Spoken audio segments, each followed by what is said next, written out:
So guys, Starbucks kami ngayon. Kami lang ni Jonah, dalawa. Si Cherry nag-swimming.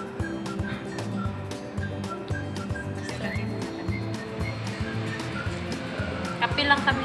Kami lang to.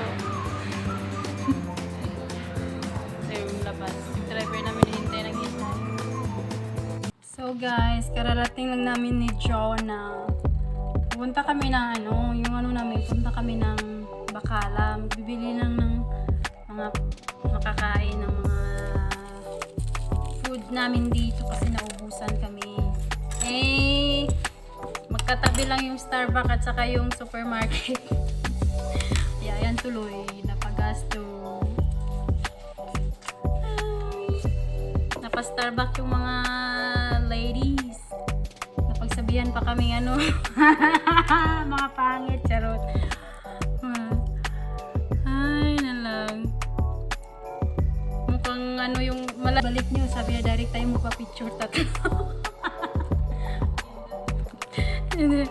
Picture daw. O, diba? Coffee is real. Sumasakit yung ulo ko kasi hindi pa ako nakakape simula kaninang umaga. Hinihintay niya lang pala yung Starbucks.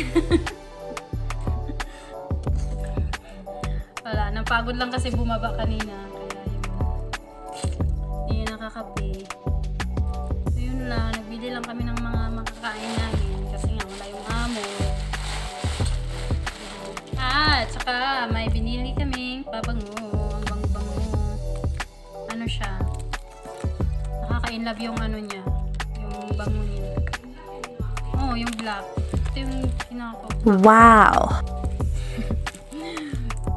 Ano daw, pag gamitin mo to, parang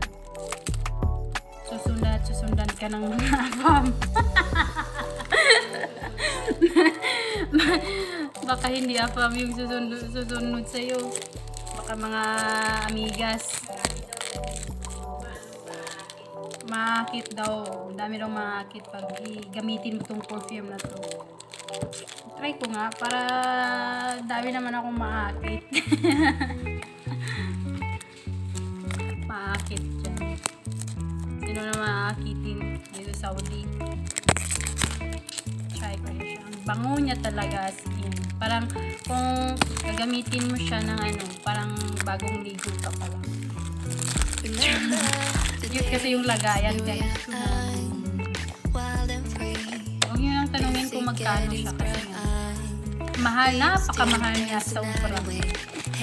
Sobrang mahal ng pabango na to kung alam nyo lang.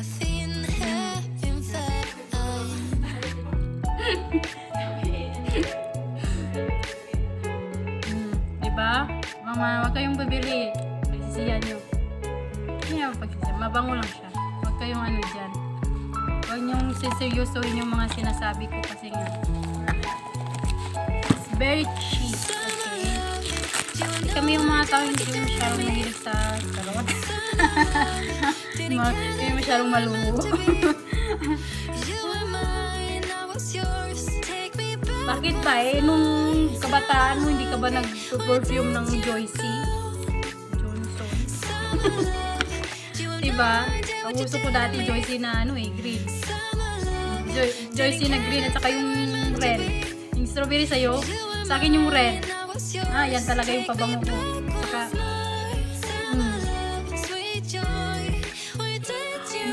oh my god.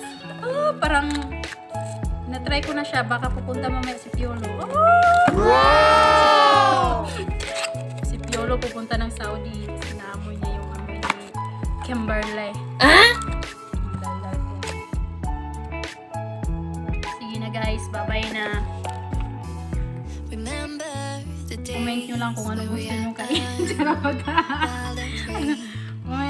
Nagtitida kami ng pabango.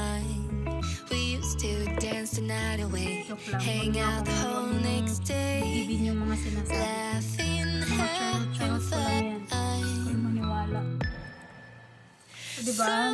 Hanggang dito, dinig namin yung boses ni Cherry. Sa baba. Yung jacket niya. Baka sigaw siya. So, yun na nga. Bye-bye na. thank you sa inyo. Ano, update ko kayo pag pupunta na naman kami ng ng pizza. See you on my next vlog. Please don't forget to comment and subscribe. Charot! Ganun yun.